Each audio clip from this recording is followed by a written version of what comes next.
प्यारे साथियों नमस्कार, जय हिंद। कैसे हैं आप सभी लोग? कैसे हैं आप सभी लोग मेरे दोस्त?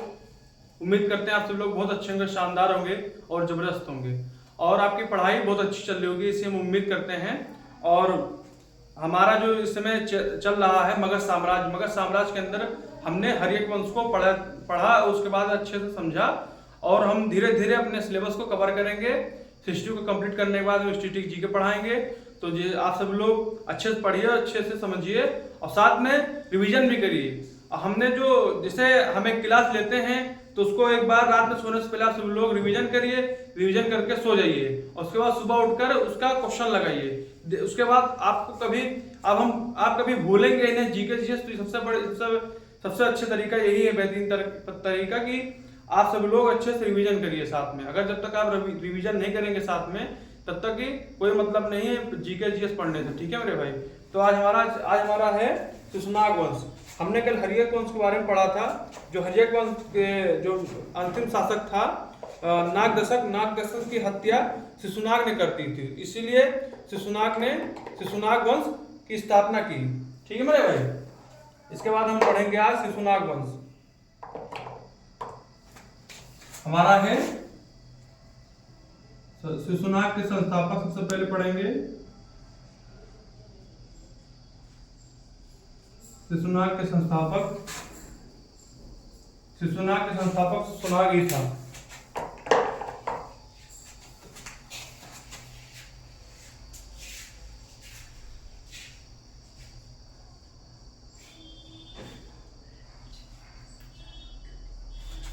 ठीक है मेरे भाई, इसके संस्थापक शिशुनाग ही था।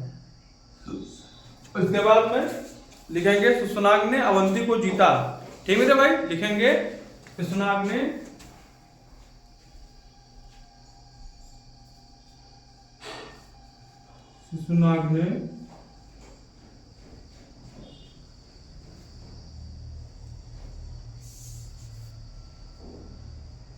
अवंती को जीता, ठीक मेरे भाई। शिशुनाग ने अवंती को जीता।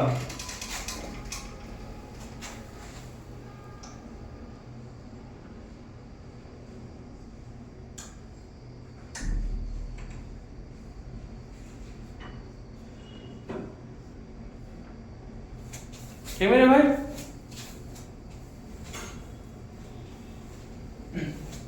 इसके बाद लिखेंगे इसकी राजधानी कौन सी थी मेरे भाई? इसकी राजधानी थी वैशाली। लिखेंगे राजधानी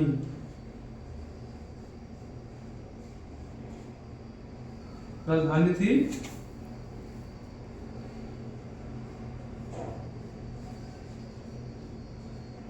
वैशाली, ठीक मेरे भाई। इसके बाद हम पढ़ेंगे मेरे भाई शिशुनाग का जो उत्तराधिकारी था उसका पुत्र कालाशोक था। शिशुनाग का इसके लिखेंगे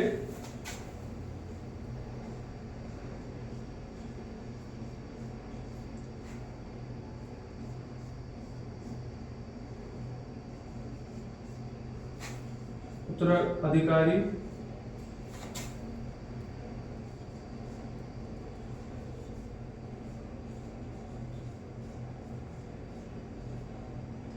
शिशुनाग का उत्तराधिकारी इसका पुत्र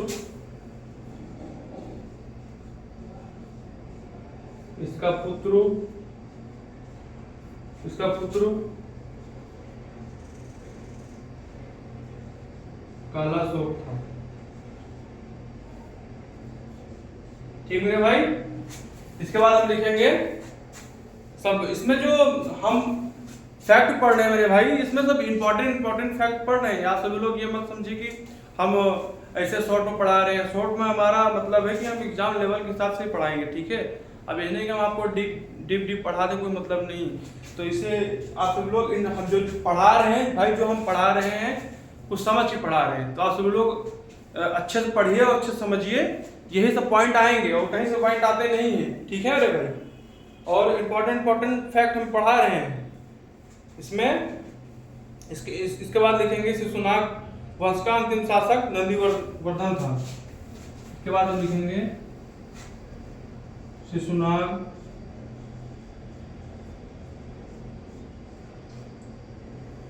वंश का अंतिम शासक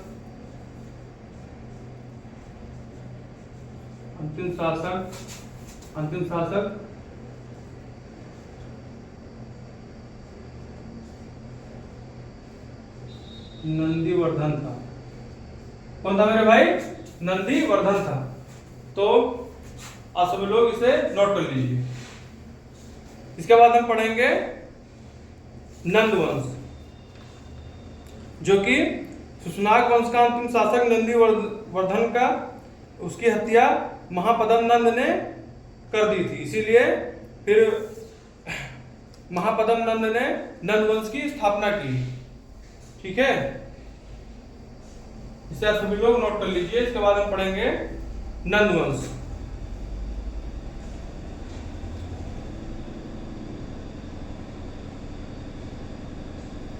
और अच्छे से आप सभी लोग समझिए और पढ़िए। चलिए इसे हम इरेज कर लेते हैं।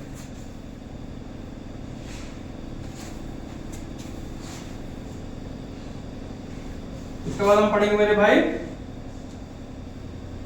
नंदवंश। नंदवंश को अच्छे से समझेंगे और अच्छे से पढ़ेंगे।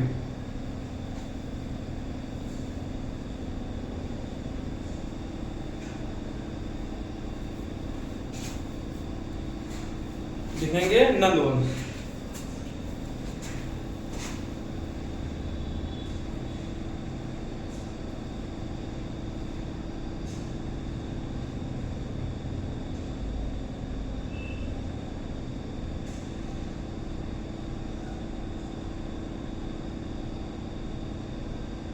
नंदवंश, ठीक मेरे भाई।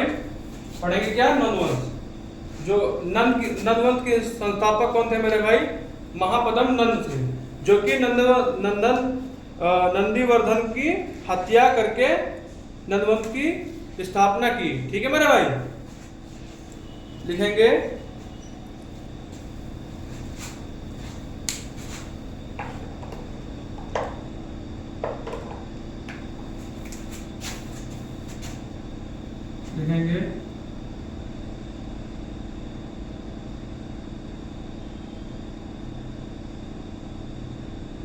नंदीवर्धन की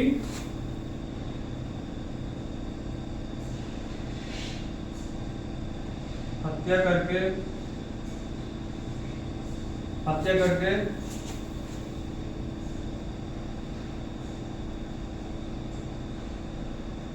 महापद्म नंद ने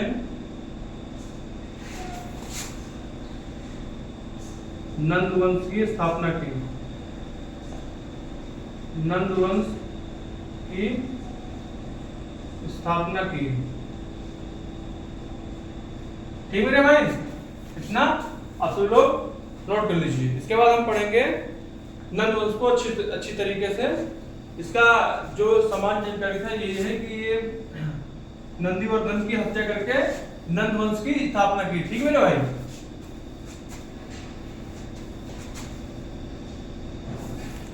इसके बाद हम पढ़ेंगे जो ये नंदवंश था, ये पाणिनि के समकालीन था। ठीक है मेरे भाई, लिखेंगे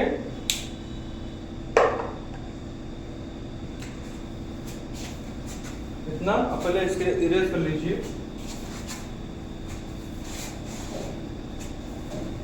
इसके बाद हमारा क्या है मेरे भाई? इसके बाद हमारा फैक्ट।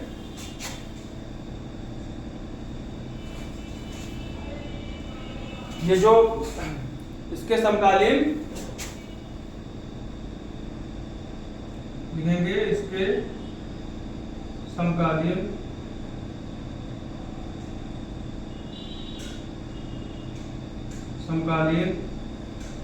इसके समकालीन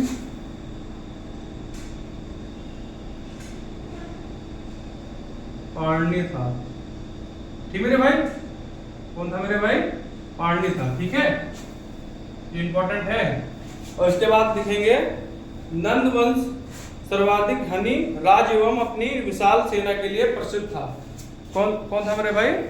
नंद वंश सर्वाधिक धनी राज एवं अपनी विशाल सेना के लिए प्रसिद्ध था। लिखेंगे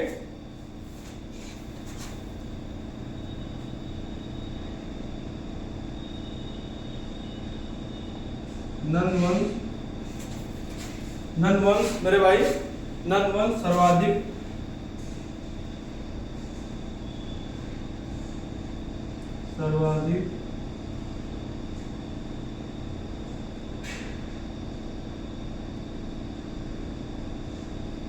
धनी एवं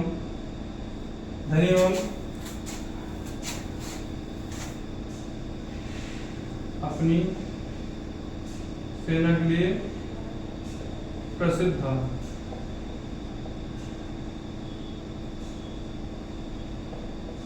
ठीक मेरे भाई। उसके बाद हम पढ़ेंगे नंद वंश का अंतिम शासक घनानंद था। लिखेंगे नंद वंश का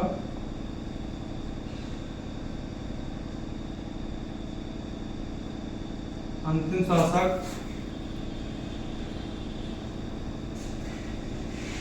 शासक घनानंद था। कौन था मेरे भाई? घनानंद था। ठीक है, ये इंपॉर्टेंट है, ये क्वेश्चन पूछ लेता है। नंद वंश का अंतिम शासक घनानंद था। ठीक है, और उसके बाद लिखेंगे इसी घनानंद के बारे में। घनानंद यूनानी आक्रमणी सिकंदर के समकालीन था। लिखेंगे घनानंद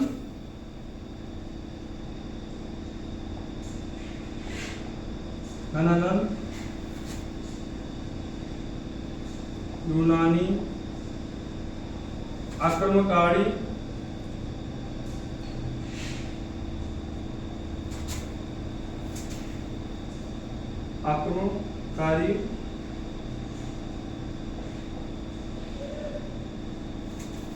सिकंदर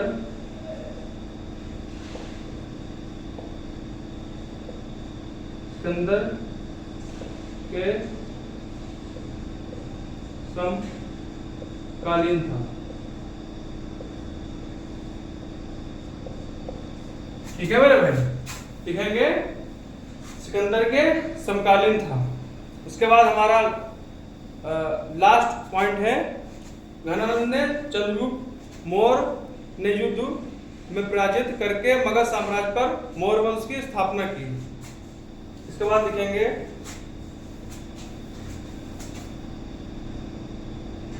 घनानंद को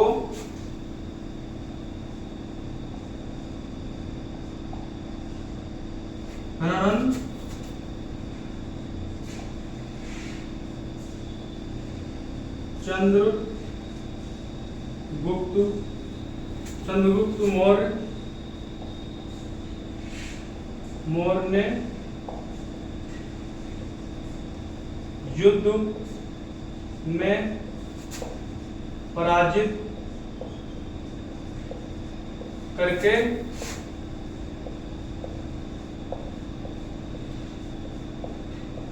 मौर्य वंश की स्थापना की।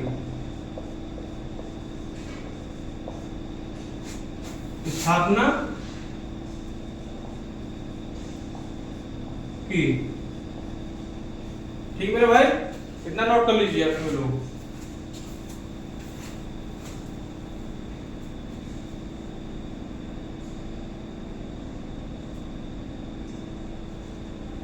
इसके बाद हमारा आएगा मौर्य वंश।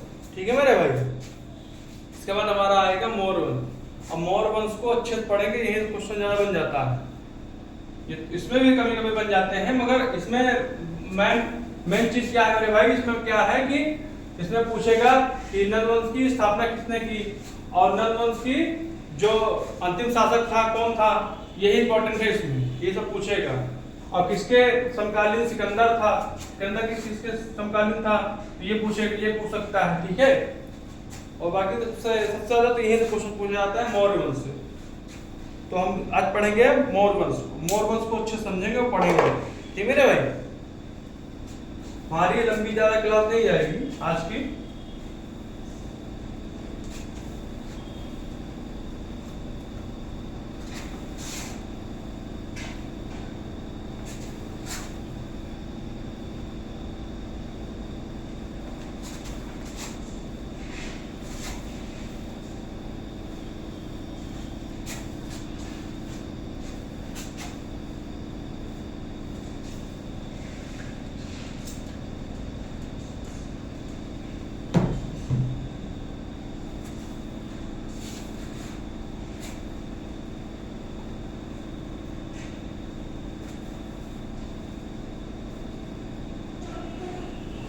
अभी हमने क्या बताया मेरे भाई, मौर्य वंश का संस्थापक चंद्रगुप्त था। ठीक है मेरे भाई, जो कि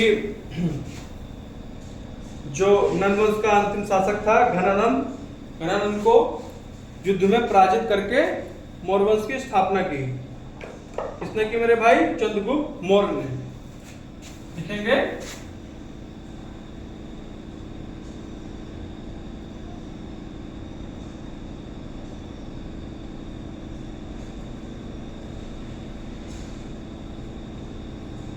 मौर्य वंश। ठीक है मेरे भाई,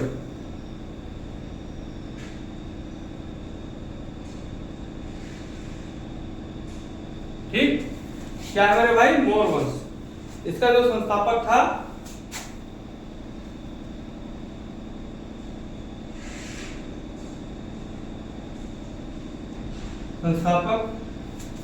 चंद्रगुप्त मौर्य।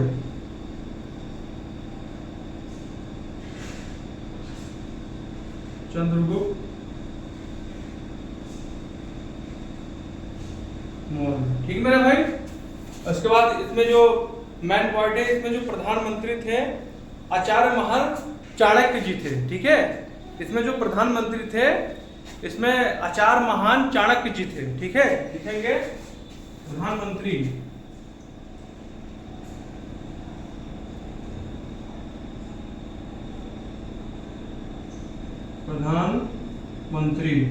लिखेंगे कौन है? आचार्य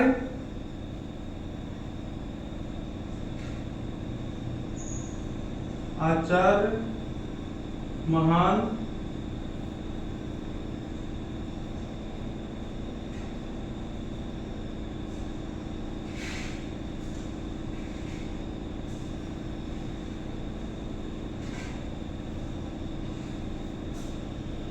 चाणक्य जी थे। ठीक है मेरे भाई, लिखेंगे आचार्य महान चाणक्य जी थे। इनको अन्य नाम से पुकारा जाता है, महान विश्वगुप्त भी कहा जाता है, कौटिल्य भी कहा जाता है। ठीक है, लिखेंगे इनका अन्य नाम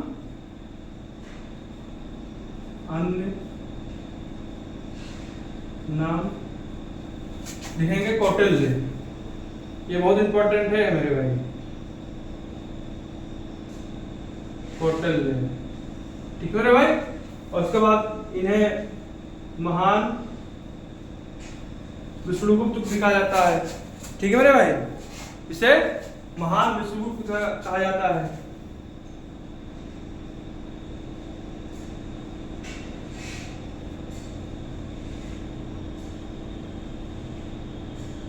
ठीक है, इसे महान विष्णुगुप्त भी कहा जाता है। ठीक, इतना नोट कर लीजिए। और उसके बाद हमारा है इनकी जो पुस्तक है, इनकी पुस्तक का नाम क्या है मेरे भाई? अर्थशास्त्र है। इनकी पुस्तक का नाम लिखेंगे अर्थशास्त्र।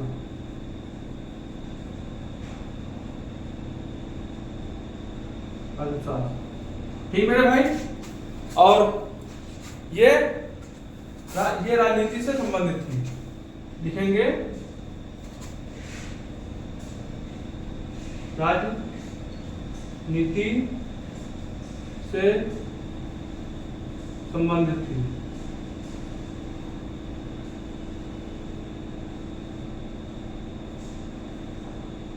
ठीक मेरे भाई। और इतना पहले आप वीडियो नोट करिए। इसके बाद अच्छे से हम चंद्रगुप्त मौर्य के बारे में पढ़ेंगे। ठीक है, जो कि बहुत इंपॉर्टेंट है।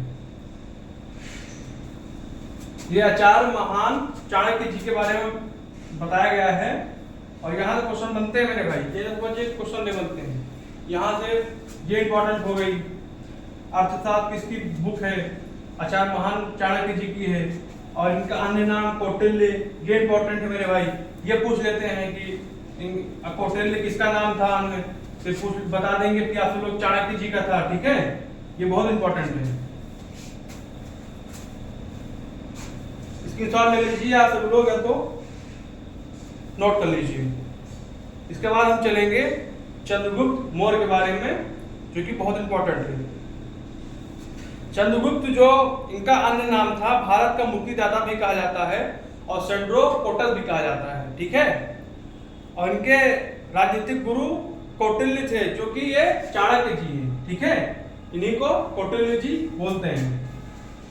इनके राजनीतिक गुरु थे जो चंद्रगुप्त थे, इनके जो राजनीतिक गुरु थे चाणक्य जी थे, ठीक है। और उसके बाद पढ़ेंगे इनके धार्मिक गुरु कौन थे, तो इनके धार्मिक गुरु थे भद्रबाहु। और चंद्रगुप्त की राजधानी क्या थी मेरे भाई, तो पाटलिपुत्र थी। और चंद्रगुप्त जैन धर्म का अनुयायी था, ठीक है। तो ये सब अच्छे से पढ़ेंगे, अच्छे समझेंगे। यहाँ क्वेश्चन बहुत ही, समझो कि ये क्वेश्चन तो बनने ही बनना है, ये मत समझिए क्वेश्चन नहीं बनते हैं यहाँ से। इसीलिए बहुत मतलब थोड़ा डीप में पढ़ाएंगे, मौर्य वंश को थोड़ा डीप में पढ़ाएंगे, और बहुत इंपॉर्टेंट है मेरे भाई।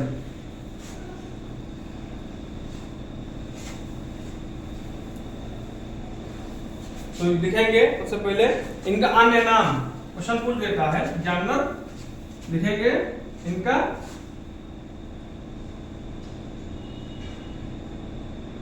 अन्य नाम, ठीक मेरे भाई।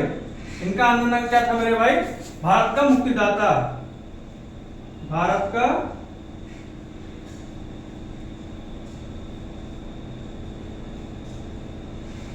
मुक्तिदाता, ठीक है मेरे भाई। और इन्हें सेंड्रोकोटस भी कहते हैं, क्या कहते हैं मेरे भाई, सेंड्रोकोटस, सेंड्रोकोटस भी कहा जाता है, ठीक है मेरे भाई। ये इंपॉर्टेंट है, इससे आप सब लोग हल्के मत लीजिए। और उसके बाद इनके जो राजनीतिक गुरु थे, अभी हमने बताया कि इनके राजनीतिक गुरु थे चाणक्य जी।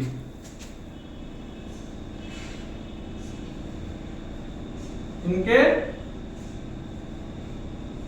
राजनीतिक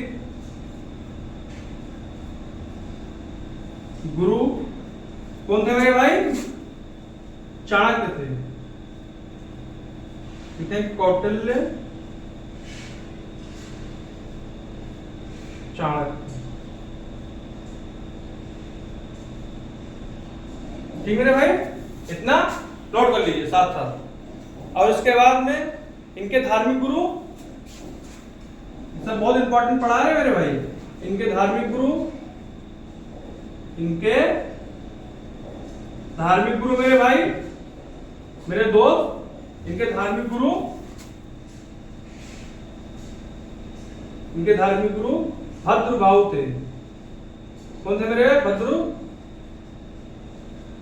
थे, ठीक है, इतना नोट कर लीजिए। और इनकी राजधानी क्या थी मेरे भाई, इनकी राजधानी पाटलिपुत्र थी। राजधानी मेरे दोस्त, मेरे मित्र, मेरे सखा, लिखेंगे इनकी राजधानी पाटलिपुत्र थी। क्या थी मेरे भाई, पाटलिपुत्र थी, ठीक है मेरे भाई। इसे नोट कर लीजिए। और उसके बाद लिखेंगे एक पॉइंट, चंद्रगुप्त जैन धर्म के अनुयायी था। इसके बाद लिखेंगे किनारे इधर, चंद्रगुप्त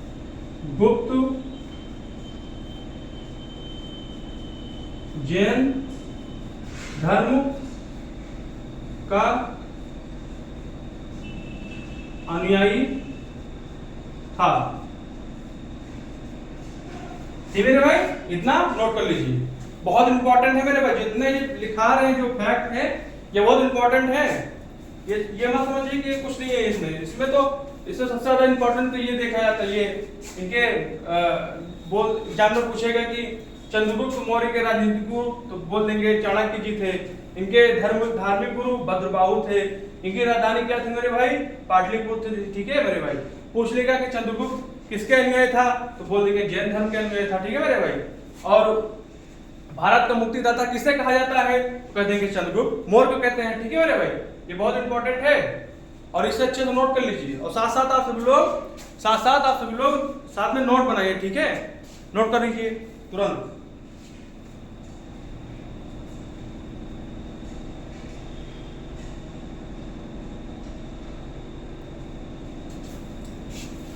इसके बाद हम आएंगे कुछ और पॉइंट पे।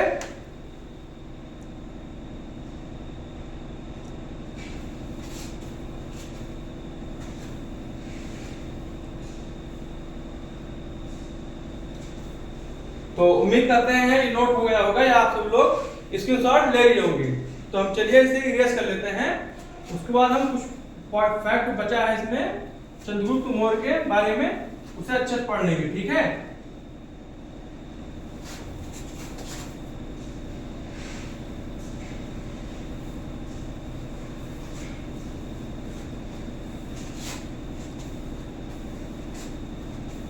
और ये भाई ये एसएससी जीडी के लिए भी सफिशिएंट है। अगर आप अच्छे समझेंगे पढ़ेंगे तो ये एसएससी जीडी के लिए भी सफिशिएंट है। और फिर अगर नहीं है तो उसके लिए तो हम बाद में नया सीरीज लाएंगे एसएससी जीडी के लिए। अभी तो हम इसी के लिए पढ़ा रहे हैं। ठीक है, तो इसमें जो फैक्ट है पढ़ेंगे। मेगास्थनीज जो यूनानी शासक सेल्यूकस निकेटर के साथ इसमें लिखेंगे सेल्यूकस निकेटर का राजदूत था और चंद्रगुप्त मौर्य के दरबार में आया था। लिखेंगे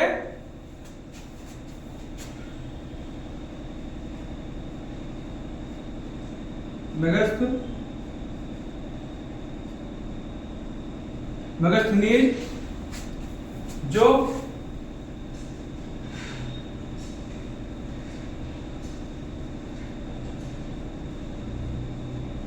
यूनानी शासक सेल्यूकस निकेटर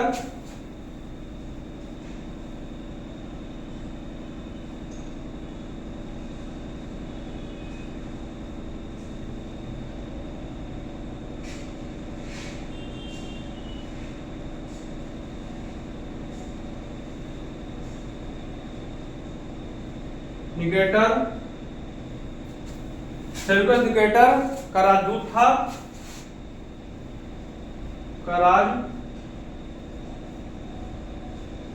राजदूत था। ठीक है मेरे भाई। और चंद्रगुप्त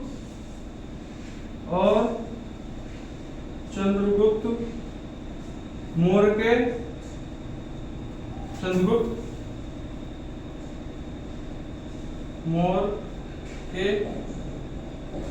दरबार में आया था। ठीक मेरे भाई, चंद्रगुप्त मौर्य के दरबार में आया था। ठीक है, ये इंपॉर्टेंट है। उसके बाद लिखेंगे भारत में रहकर मेगास्थनीज ने इंडिका नामक पुस्तक की रचना की। ये बहुत इंपॉर्टेंट मेरे भाई, मोस्ट इंपॉर्टेंट है ये। लिखेंगे जो मेगास्थनीज जी थे, इसमें लिखेंगे इधर मेगास्थनीज ने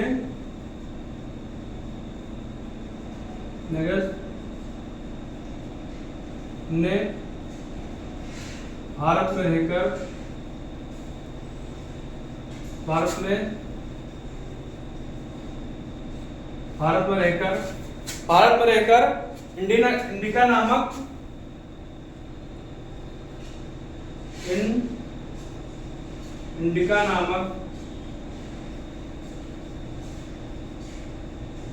इंडिका नामक पुस्तक की रचना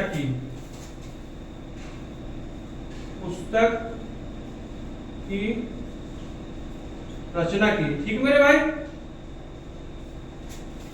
बहुत इंपॉर्टेंट है ये, बहुत इंपॉर्टेंट मेरे भाई, वेरी मोस्ट इंपॉर्टेंट। इसमें ये क्वेश्चन तो आता है, समझो कि बार बार रिपीट हो रहा है। ये क्वेश्चन पूछेगा कि मेगास्थनीज ने कौन सी पुस्तक की रचना की थी, तो बोलेंगे इंडिका नामक पुस्तक की। ठीक है, ये इंपॉर्टेंट है मेरे भाई। उसके बाद हम चंद्रगुप्त मौर्य के बारे में कुछ एक मेन पॉइंट रह गया है, उसके बाद हम अपनी वाणी को विराम देते हैं। फिर हम पढ़ेंगे चंद्रगुप्त जी के जो पुत्र थे उनका नाम बिंदुसार था, बिंदुसार के बारे में पढ़ेंगे। उसके बाद अशोक के बारे में पढ़ेंगे, ठीक है। धीरे धीरे हम सिलेबस को अच्छे से कवर करेंगे, ठीक है। इसके बाद लिखेंगे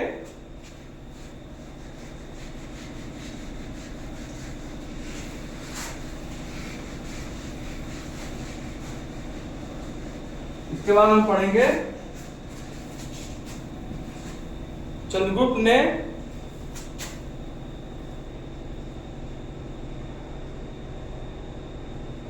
चंद्रगुप्त मौर्य 298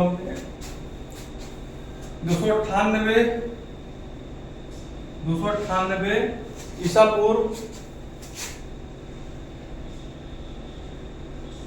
298 ईसा पूर्व में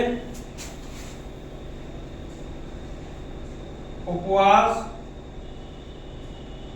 क्या माने भाई,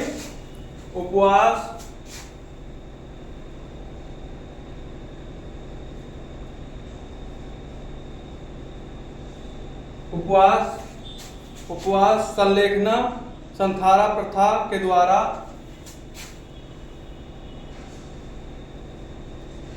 संलेखना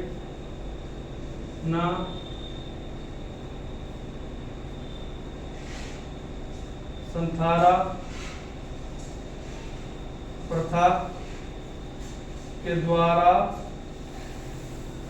संलेखना प्रथा के द्वारा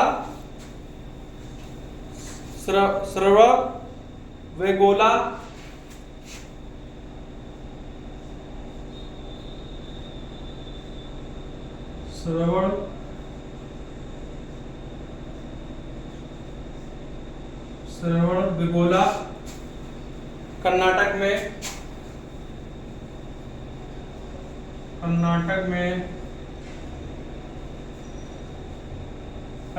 मेरे भाई अपने शरीर को त्याग दिया, अपने शरीर को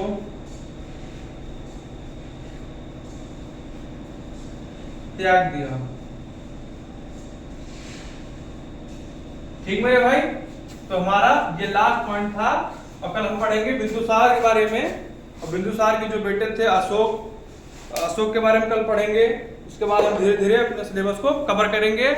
और आपसे हम रिक्वेस्ट करते हैं मेरे भाई, जो हमारा आर्मी डिफेंस फैक्ट्री चैनल है, आपका परिवार, हमारा परिवार, इसे सब्सक्राइब करिए, शेयर करिए। और हमारे जो अन्य भाई भी पढ़ रहे हैं, आपके दोस्त जो पढ़ रहे हैं, उनको शेयर करिए। थोड़ा आपकी हेल्प चाहिए मेरे भाई, तो इसको सब्सक्राइब करवा के बढ़वाइए थोड़ा चैनल को, ठीक है। और लाइक करिए। और ऐसी उम्मीद करते हैं कि सब लोग इस चैनल को बहुत ही प्यार देंगे, और बहुत ही प्यार दे रहे हैं। और इसके बाद हम पढ़ेंगे कल बिंदुसार और अशोक के बारे में मेरे भाई। तो हमारा जो चल रहा है सिलेबस, उसमें जो पढ़ा चुके हैं मेरे भाई, जो भाई अभी क्लास नहीं लिए हैं, उसको सबसे पहले प्लीज आप सभी लोग पहले क्लास लीजिए। उसके बाद में साथ साथ रिवीजन करिए, ठीक है। जो पढ़ाया जाए, जैसे हम अभी आज पढ़ाए हैं, इसमें जितने जो 2-3 वंश पढ़ाए हैं, इसे आप सभी लोग साथ साथ रिवीजन करिए। अगर रिवीजन नहीं करेंगे तो कोई मतलब नहीं भाई पढ़ने से,